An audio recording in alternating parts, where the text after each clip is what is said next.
G20 शिखर सम्मेलन का आयोजन हर मायनों में सफल रहा और ऐसे में भारत को लेकर शिखर सम्मेलन को लेकर विदेशी मेहमानों ने क्या कुछ तारीफें की हैं, आज इन्हीं के बारे में बात करेंगे।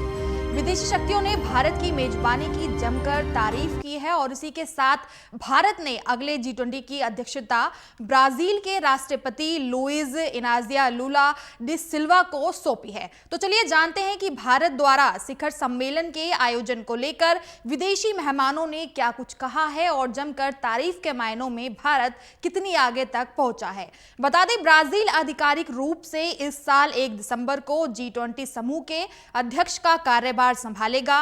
लुला ने यह भी कहा है कि यूएनसीसी को राजनीतिक ताकत हासिल करने के लिए स्थायी और गैर स्थायी सदस्यों के रूप में नए विकासशील देशों की जरूरत है, जबकि विश्व बैंक और IMF में उभरते देशों को अधिक प्रतिनिधित्व दिया जाना चाहिए। और अमेरिका के राष्ट्रपति जो बाइडेन ने कहा है कि इस साल के G20 शिखर सम्मेलन ने साबित कर दिया है कि ये समूह अपने सबसे अहम मुद्दों को अब और भी ज्यादा समाधान निकाल सकता है।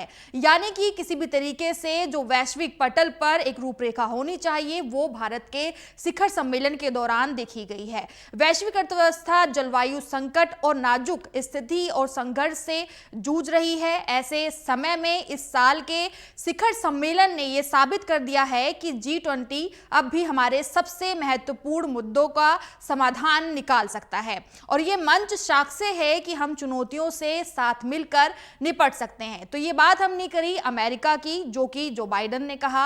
अब बात करते हैं ब्रिटेन के प्रधानमंत्री ऋषि सुनक के बारे में। हिंदुस्तान को लेकर उन्होंने कहा कि भारत के नेतृत्व के तहत हमने प्रदर्शित किया है कि हम ऐसे समय में एक साथ आ सकते हैं जब इसकी असल में ज्यादा जरूरत है। पीएम मोदी डिजिटल पहल और प्रौद्योगिकी में क्या क्या कर सकते हैं, इन सब का उदाहरण हमारे सामने रहा।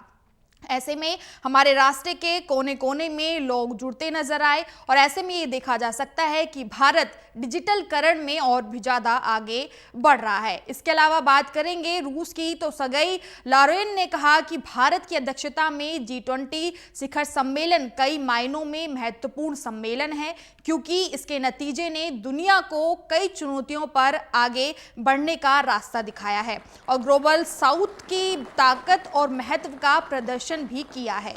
इसी के साथ फ्रांस के राष्ट्रपति ने कहा कि भारत ने G20 अध्यक्षता के रूप में अच्छा प्रदर्शन किया है। दोनों देशों को दुनिया के विखंडन का विरोध करने की दिशा में काम करना होगा और आने वाले समय में महीनों में वर्षों के अतिरिक्त करार देने होंगे, जिससे कि रक्षा उपकरणों की खरीद और भी ज्यादा की जाएगी। बता दें, पीएम मोदी ने भारत की अध्यक्षता के दौरान G20 में लिए गए फैसलों पर हुई प्रगति की समीक्षा के लिए नवंबर में एक डिजिटल सत्र के आयोजन का भी प्रस्ताव रखा है। ऐसे में भारत के पास नवंबर तक का समय है जब G20 की अध्यक्षता की जिम्मेदारी ली जा सकेगी। यानी कि अभी भी भारत के पास 2.5 महीने बाकी हैं, जिसमें कि और भी सहमति बनाकर नए मुद्दों पर निर्णय लिए जा सकेंगे।